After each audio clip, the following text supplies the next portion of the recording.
আল্লাহ তাআলা কিয়ামতের দিন সাইয়েদনা নূহ আলাইহিস সালামকে বলবেন, নূহ তুমি কি দাওয়াত পৌঁছিয়েছো তোমার উম্মতের কাছে? নূহ আলাইহিস সালাম বলবেন, হ্যাঁ আমি পৌঁছিয়েছি।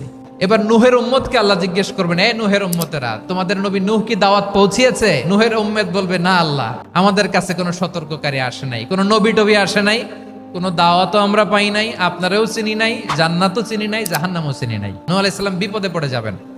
তখন আল্লাহ বলবেন, নূহ তুমি বললা পৌঁছিয়েছো, তোমার উম্মত বলে কিছু পায় নাই। নূহ তোমার কি কোনো সাক্ষী আছে? নূহ আলাইহিস সালাম বলবেন, আছে। কে? উম্মতে মুহাম্মাদি। তখন আমরা বলবো, আল্লাহর নবী নূহ আলাইহিস সালাম তিনি আপনি যা যা বলেছেন ঠিক তা তার উম্মতের কাছে পৌঁছে দিয়েছে। এবার নূহের উম্মতের সাথে আমাদের ঝগড়া লাগবে। তারা বলবে, তোমরা আসছো আমাদের হাজার হাজার বছর পরে, তোমরা কি করে জানলা? তোমাদের সাক্ষী ধর্তব্য হবে না?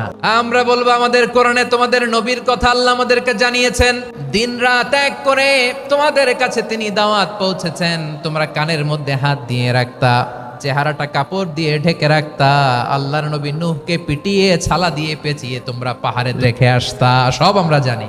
আমরা যখন বলবো এই কথা, নূহের উম্মত চুপসে যাবে।